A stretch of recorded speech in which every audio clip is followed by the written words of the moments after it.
जय हिंद फ्रेंड्स, सुप्रभात, good morning, अस्सलाम वालेकुम, राधे राधे, जय श्री राम। सब बड़े प्यारे शब्द हैं। इन शब्दों का मतलब भी आपकी जागृति से ही है।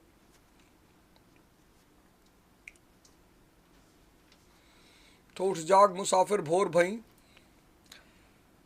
अब रैन कहाँ तुम सोवत है, जो सोवत है सो खोवत है, जो जागत है सो पावत है।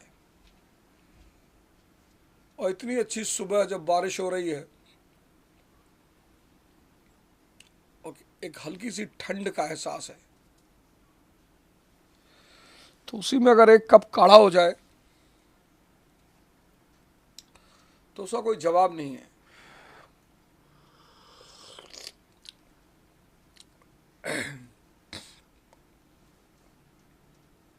एक चुट्टी चाय पत्ती, थोड़ी सी दालचीनी, काली मिर्च,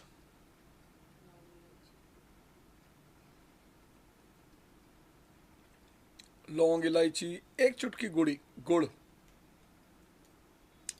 वो चुटकी ही रहे, चम्मच में ना बदलने पाए वो,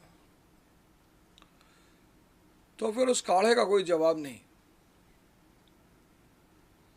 सकपाल जय हिंद। लक्ष्मण क्या हाल है?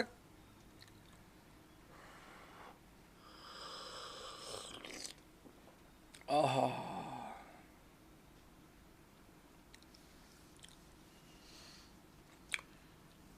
पश्चिम का जब पूरब से सामना हुआ, हमेशा से रहा है, पश्चिम पूरब के बिना रह ही नहीं सकता। तब मसाले की जरूरत थी, अब ध्यान की जरूरत है। सारे प्रोडक्शन सेंटर्स पश्चिम में, उनको अपना सामान भारत बेचना था। उनको पता था कि यार घड़ी तो 500 रुपए का भी समय दिखाएगी, 1000 रुपए वाली भी दिखाएगी, और 10,000 रुपए में तो बहुत शानदार घड़ी आ जाएगी। तो उन्होंने एक नया कॉन्सेप्ट निकाला, ब्रांड।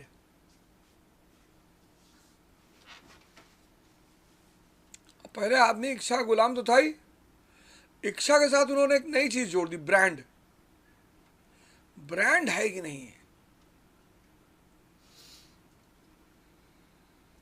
ब्रांड नहीं है मतलब छोटा आदमी है।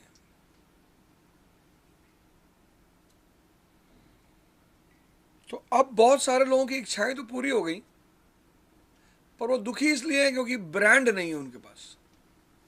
उनके पास कार है, स्विफ्ट है, डिजायर है, बहुत से लोगों के पास तो इनोवा भी है।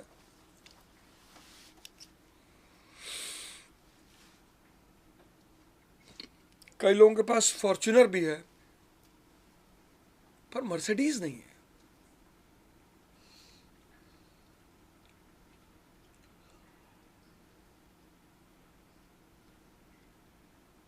Abhishek Pachauri, good morning. Good morning Akshat, क्या हाल है?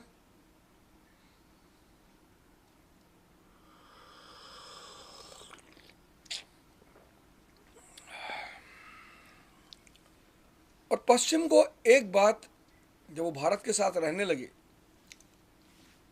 17वीं सेंचुरी, 18वीं सेंचुरी, तो उनको एक बात भारत के बारे में समझ में आई कि भारतीयों को जो है कुछ बड़ी विशेष बातें पता है। रहते तो ऐसे ही हैं, धोती लंगोट अंगोट पहन के, लेकिन इनको कुछ बड़ी विशेष बातें पता है। और उनमें से एक बात जो उन्हें दिखाई पड़ी बड़ी प्यारी, वो थी कि इनके पास गुरु चीज है, गुरु, जो अंधकार को दूर कर दे। और अंधकार यही है कि जरूरत पे जीना है, मतलब इच्छा और जरूरत। अगर आपकी सारी ज़रूरतें पूरी हो रही हैं, अगर आप गौर से अपने चारों तरफ देखो और आपकी सारी ज़रूरतें पूरी हो रही हैं और आप परेशान हो, तो आप अंधकार में हो।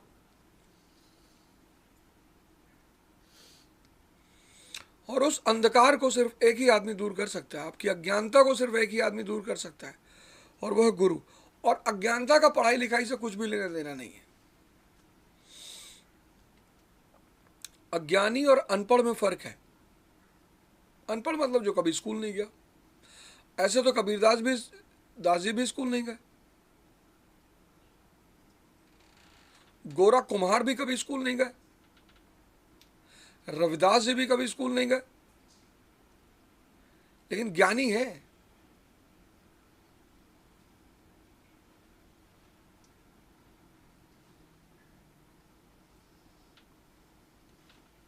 स्कूल तो नहीं गए पर ज्ञानी है, ज्ञानी। गुड।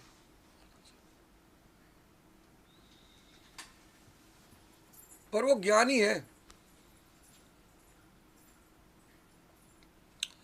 तो भारत ने, ऐसा मुझे लगता है, क्योंकि ऋषियों का देश है, मुनियों का देश है। मुनि मतलब जो मौन हो गया, जिसके अंदर की बड़बड़ाहट बंद हो गई। और भारत का मतलब ही है ज्ञान। तो यहां पे एक परंपरा पैदा हुई, ऋषि परंपरा।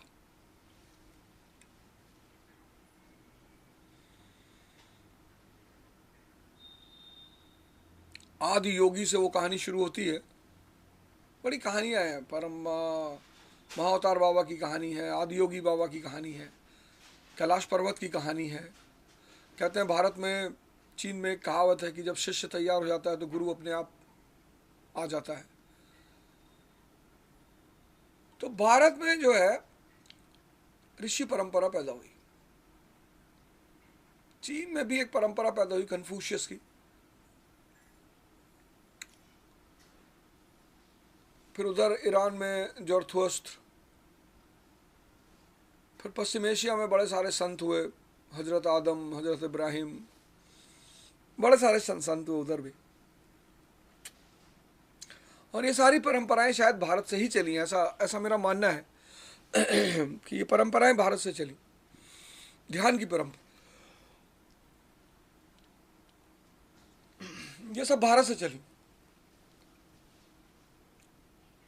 तो भारत में जो ज्ञान की परंपरा पैदा हुई, वेद की परंपरा, वेद मतलब ज्ञान। और यहां लोगों ने ना अपने मन को देख लिया।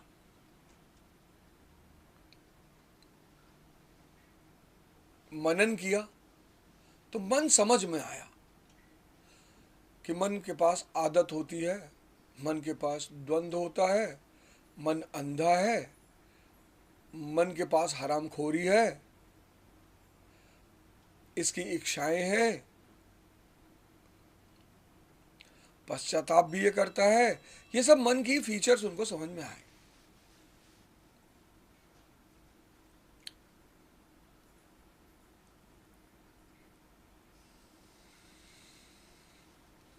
मन और इंद्रियों का संबंध उन्हें समझ में आया। अब जैसे आप को भोजन करना है स्वास्थ्य के लिए।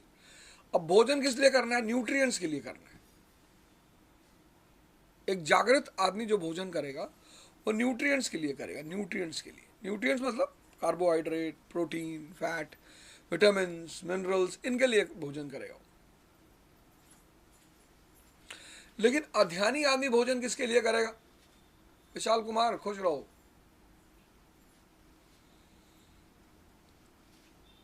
अध्यानी आदमी भोजन किसके लिए करेगा?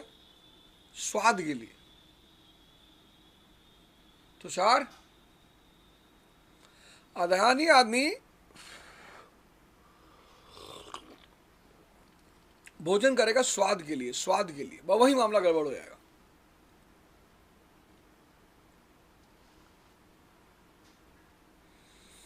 आज चूंकि अध्यान मतलब अध्यानी कम हो गए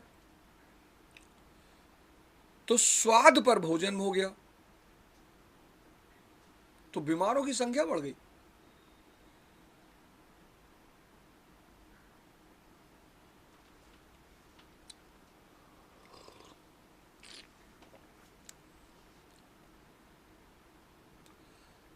बीमारों की संख्या बढ़ गई।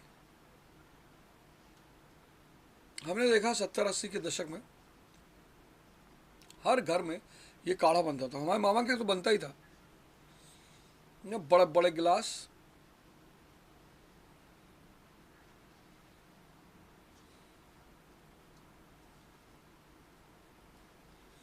सबको आधा आधा गिलास भर के चाय, उसको हम काढ़ा कहते थे। तुलसी की पत्ती मैंडेटरी थी, तुलसी की पत्ती मैंडेटरी, गुड़, तुलसी की पत्ती, एक चुटकी चाय पत्ती, एक चुटकी कलर देने के लिए,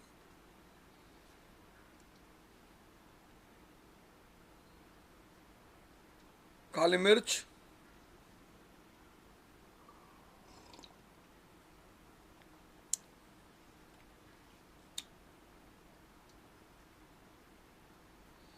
और सब स्वस्थ रहते थे। पर हमने तो नहीं देखा कि गांव में किसी को बुखार सर्दी जुकाम हुआ हो, कभी हो गया हुआ अलग बात है, वैसे मैंने नहीं देखा। मतलब एक दौर मैंने देखा कि लोगों को बीमार होते ही नहीं देखा।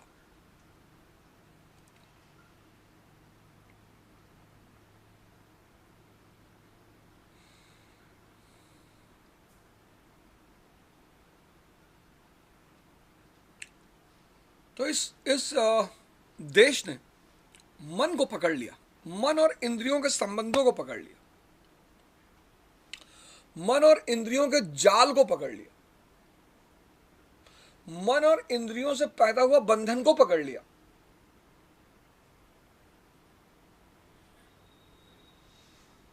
भाई आपने मूवी देखी, आपको सुख मिला, आपने मूवी देखी, आपको सुख मिला।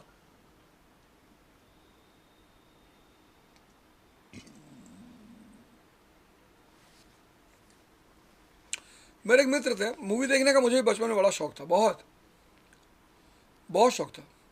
मारा गया मैं एक आध बार मूवी हॉल में पकड़ के, पर मुझे शौक, बहुत शौक मुझे वही था कि मुझे लगता, अब मुझे पता चलता है कि वो शौक क्यों था। तो मेरे एक मित्र थे, तो वो क्या करते थे, 2-3 शो लगातार देख लेते थे, 12 से 3, 3 से 6, 6 से 9।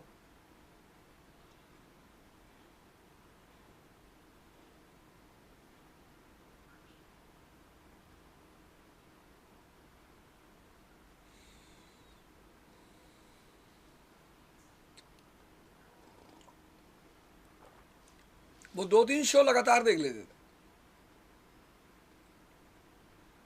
अब मुझे पता चलता है, डिकोड शब्द मैंने शायद सैटरडे को यूज़ किया था।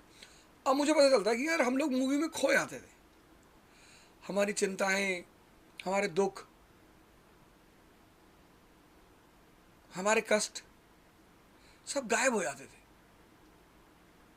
उसका सुख आता था। हम 3 घंटे के लिए उलझ जाते थे बाहर, दूसरे का षड्यंत्र, दूसरे का जीवन,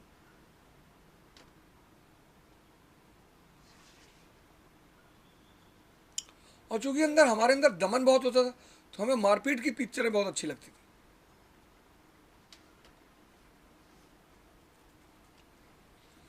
हम सबसे पहले यही देखते थे कि यार मूवी में मार धाड़ा है कि नहीं है। अरे बोले बहुत मार धाड़ा है, हाँ, तब बोले चलो देखा जाए।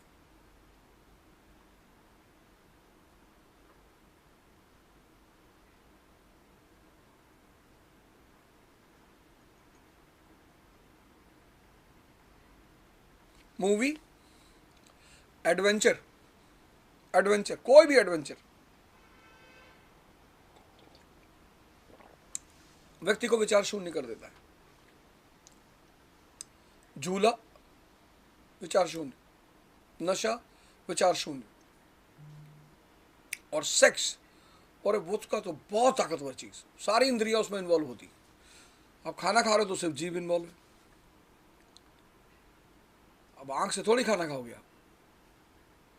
लेकिन सेक्स एक ऐसी क्रिया है जिसमें सारी इंद्रियां इन्वॉल्व, सारी, तो जहां पांचों शक्तियां इन्वॉल्व हो जाती, वो और ताकतवर हो जाता है।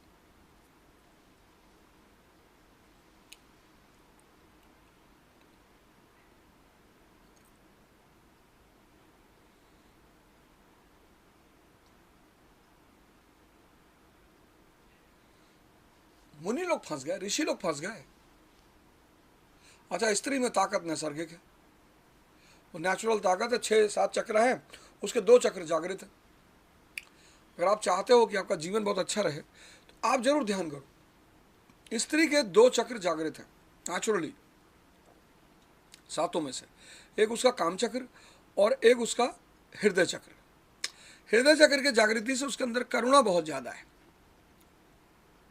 तो जब करुणा बहुत ज्यादा है तो सृजन करना चाहती, मां बनना चाहती, बच्चा पैदा करना चाहती, उसकी चाहत है अंदर की। पुरुष का प्रकृति के रूप से एक चक्र जागृत है, काम चक्र। तो आध्यात्मिक स्तर पे भी पुरुष स्त्री से कमजोर है। अब अगर पुरुष साधना करे, ध्यान करे, तो उसका आज्ञा चक्र एक्टिव हो जाएगा। तो जब वो उसका आज्ञा चक्र एक्टिव हो जाएगा तो वो अपनी स्त्री को, अपनी पत्नी को, प्रेमिका को, जो भी है, वो उसे काम चक्र से बाहर ले आएगा, मुक्त कर देगा उसको।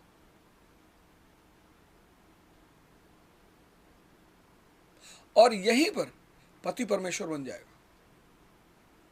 अब कोई शब्द पैदा हुआ था तो उसका कोई तो रीजन रहा होगा। किसी दलदल से अगर आप किसी व्यक्ति को बाहर निकाल लाते हो, आप उसके परमेश्वर हो गए। वो फर्जी परमेश्वर आपको नहीं कहेगी, कह ही नहीं सकती, कहेगी वो निश्चित तौर पर कहेगी, लेकिन फर्जी नहीं कहेगी। अगर आपका आज्ञा चक्र खुल गया तो आप बॉडी को कमांड देने लोगे, आपकी बॉडी सारे कमांड मानने लगेगी आपकी। सर मैं उसका साक्षात उदाहरण हूं। आपकी बॉडी आपके सारे कमांड मानेगी, क्योंकि शरीर का अपना कोई वजूद ही नहीं है मन के बिना। शरीर लेटा है, मन करा उठना मत बे, अच्छा जी जी जी सरकार। घर में कोई चिल्ला रहा पानी ले आओ, मन करा जाना मत। शरीर का मन के बिना कोई वजूद नहीं, और शरीर आत्मा के बिना मिट्टी है। अब देखो फिर से, आप इस बात को जोड़ो, आज इसको लिखना डायरी में कि शरीर का मन के बिना कोई वजूद नहीं, और शरीर आत्मा के बिना मिट्टी है। आत्मा नहीं फिर तो वो मिट्टी है। लेकिन जो कोमा में पड़ा हुआ है, आप सोच के देखो, जो कोमा में पड़ा हुआ है उसका क्या वजूद है? कोई वजूद नहीं, पड़ा हुआ है, जिंदा है, मिट्टी नहीं है, क्योंकि आत्मा है उसके अंदर। आत्मा निकल जाए तो मिट्टी हो जाए। तो शरीर का मन के बिना कोई वजूद नहीं, और मन आपने देख लिया और मन आपने जीत लिया।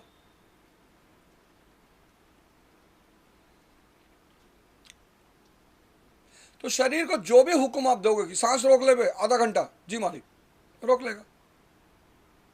इजिप्ट में एक सन्यासी हुआ, तो उसने समाधि ली तो उसने कहा कि मुझे 40 साल बाद निकालना। जमीन के अंदर गड्ढा खुदवाया और अपने आप को दफन कर लिया उसने, और उसने अपने लोगों से कहा कि भैया मुझे 40 साल बाद निकलवाना।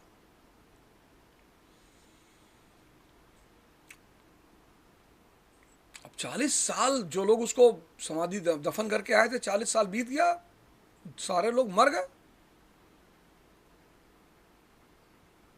किसी को याद ही नहीं रहा कि भाई उसको 40 साल बाद निकालना है। लेकिन जिस दिन उसने समाधि ली थी उस दिन के न्यूज़पेपर में वो खबर छपी थी, तो 40 साल बाद किसी के हाथ में वो न्यूज़पेपर पड़ा, तो खुदाई करवाई गई, तो आदमी जीवित निकला।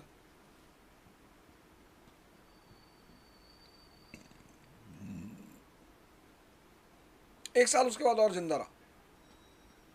यह है मन की भूमिका। अगर आप उसे देख लें और जीत लें, सर जी, आप अजीब से उसमें पड़ जाओगे।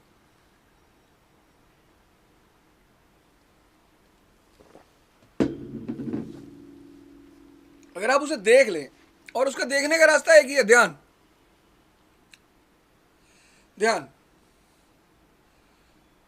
देख से ध्यान होने लगेगा, आप भ्रम से बचने लगोगे, सुख से बचने लगोगे, आप इच्छाओं से बचना कि यार इतनी बढ़िया घड़ी पहन रखी है यार टाइटन की, क्या फाइल में रोलेक्स अच्छी घड़ी है यार। तो जैसे जैसे इच्छाएं दूर खत्म होने लगेंगी, जरूरत तो पूरी होती रहेगी, इच्छाएं खत्म होती रहेंगी, विचार कम होने लगेंगे, सुख का भ्रम खत्म होगा, दूसरे के प्रति आकर्षण खत्म हो जाएगा, काम की भावना कब्जे में आ जाएगी, क्योंकि आपको पता है कि अरे ये तो भ्रम है यार।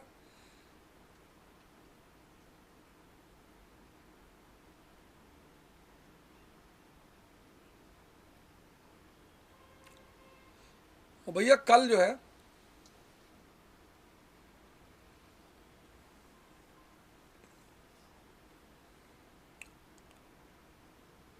और वहीं से आपका ध्यान लगना शुरू। जो बहुत लोग कहते हैं साहब हमने 1 साल ध्यान किया, हमारा ध्यान नहीं लगा, नहीं लगेगा। जब तक कुछ चीज़ें उसे डिकोड नहीं होंगी, सेक्स उसे डिकोड नहीं होगा, सुख उसे डिकोड नहीं होगा, शिक्षा उसे डिकोड नहीं होगी, जब तक ये चीज़ें डिकोड नहीं होंगी ना, तब तक वो बाहर भागना बंद नहीं करेगा। और जब तक वो बाहर भागना बंद नहीं करेगा, तब तक वो बैठेगा नहीं शांति से।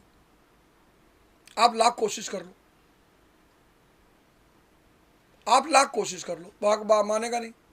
लेकिन हाँ, उसकी एक खासियत है, एक बार उसको कोई चीज़ समझ में आ जाती है, फिर वो परेशान नहीं करता। वो मतलब इस्लाम भी कहता है कि इब्लीस बहुत बड़ा फरिश्ता है।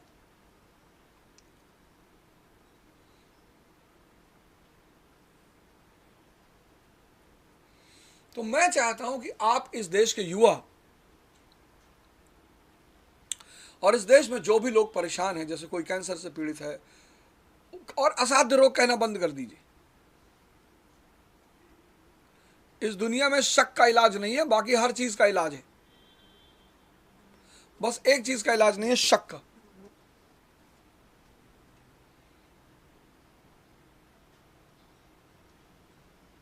कल का शो आपने देखा मेरा गीता वाला? यथार्थ गीता वाला शो जरूर देखा करिए। कि धर्म क्या है? विज्ञान है, उसके अपने साइंटिस्ट हैं, उनका नाम है गुरु, उसके अपने रिसर्च स्कॉलर हैं, शिष्य, उसके शब्दों में रहस्यवाद है। अब आइसोमेरिज्म किसी आम आदमी से कहते को समझ ही नहीं पाएगा। Isotope, isomerism. तो ध्यान का जो पहला चरण है वो यही है कि आपको विवेक को पैदा करना होगा। विवेक सेवा से पैदा होगा। सेवा, सेवा क्या करेगा? अहंकार को कम कर देगा, और कोई चीज अहंकार को कम नहीं कर पाएगी। सिर्फ सेवा है जो अहंकार को कम करेगी। जैसे अहंकार कम होगा, विवेक पैदा हो जाएगा।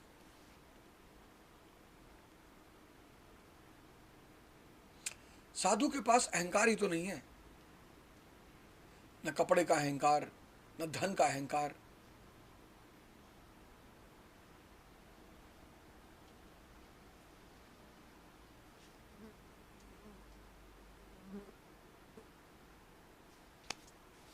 उसका से अहंकार नहीं। तो विवेक पैदा हो जाएगा, फिर समझ पैदा हो जाएगी। समझ बड़ी कीमती चीज दुनिया में। यार शौक तो मेरे पूरे हो रहे हैं। आप में से बहुत सारे लोग हैं जिनके जरूरतें पूरी हो रही। आप में से कितने सारे लोग हैं जिनकी जरूरतें पूरी हो रही? तो क्यों भागना बाहर? सेक्स परेशान कर रहा है, काम परेशान कर रहा है। बहुत सारे आप लोग सवाल करते हो, वो स्ट्रेस की वजह से कर रहा है। जवानी में स्ट्रेस है। लोग कहते हैं ना कि अरे बहुत बासी करते हैं ना, ब्याह कर दो सुधर जी। तो क्या मतलब है ब्याह कर दो, शादी कर दो सुधर जाएगा? उसका मतलब यही है, शादी कर दोगे एनर्जी रिलीज होती रहेगी, शांत हो जाएगा, बंद जाएगा। सुख का साधन पत्नी हो जाएगी। पत्नी कहेगी मुझे ब्यूटी पार्लर जाना है, 5,000 रुपया चाहिए, अब वो नौकरी करने लगेगा, काम करने लगेगा। नहीं तो पत्नी कहेगी मैं मायके चली जाऊंगी। अब तो मेघालय का भी डर है।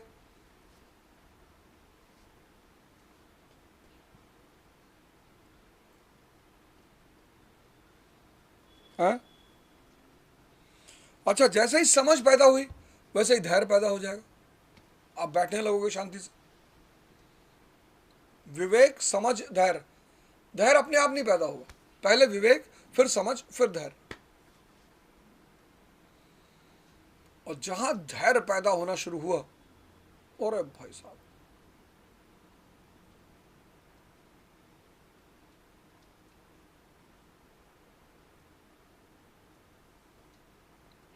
कुरान कहता है कि अल्लाह सिर्फ सब्र करने वालों को मिलता है।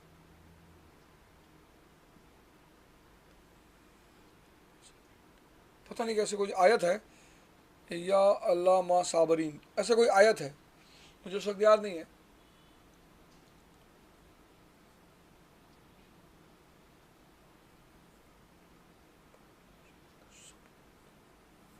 हाँ रितेश, गुस्सा इसलिए आता है ना कि दमन ज़्यादा हुआ होगा, अपने आप को दबाते होगे तुम बहुत ज़्यादा, और अपने टारगेट्स को पूरा नहीं कर पाते होगे, इसलिए गुस्सा आता होगा। कोई बात नहीं, धीरे धीरे होने लगेगा।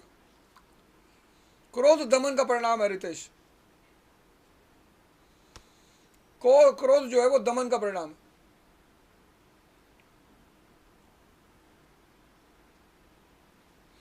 तो 10 को गुरु पूर्णिमा है, कुछ दान पुण्य कर दीजिएगा।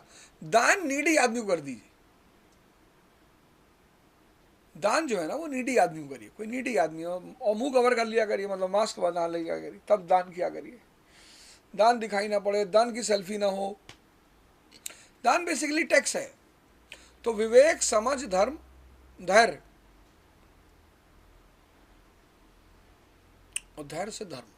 तो पश्चिम के लोगों को लगा, जब वो भारत आए तो उन्होंने कहा कि यार यहाँ का आदमी ना कैरेक्टर से बड़ा मजबूत है, उससे आप बेईमानी नहीं करवा सकते। एनसीईआरटी में लिखा है, मॉडर्न इंडिया की।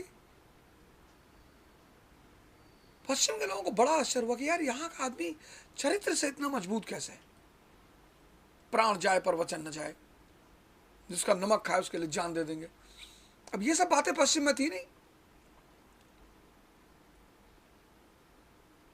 तो उन्होंने रिसर्च करना शुरू किया कि इसके पीछे वजह क्या है। तो पहुंच गया, इसकी वजह तो ध्यान है यार, धर्म है। मन से यहाँ के लोग बहुत मजबूत हैं, संतुष्ट हैं, खुश हैं। चलिए आधा घंटा ध्यान करते हैं।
आधे घंटे का अलार्म लगा लीजिए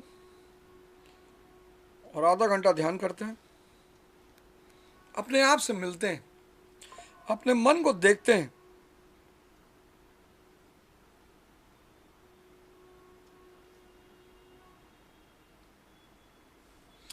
वो मन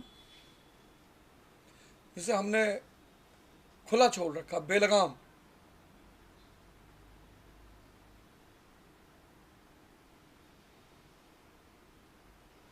सर योग करता हूं तो घबराहट बढ़ती। अरे गड़ेगी नहीं, मन डर रहा है कि तुम उसको गुलाम बनाने जा रहे हो। किसी को गुलाम बनाओगे तो वो डरेगा नहीं।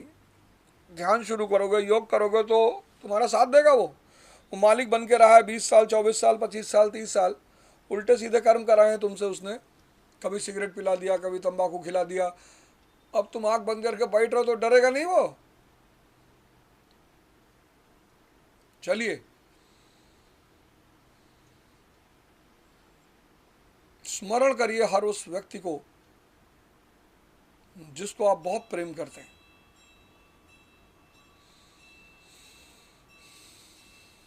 शरीर ढीला, रीढ़ की हड्डी सीधी,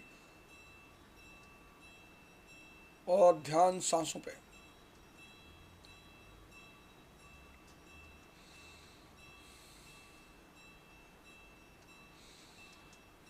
शरीर ढीला, रीढ़ की हड्डी सीधी, और ध्यान सांसों पे, सिर्फ सांसों पे।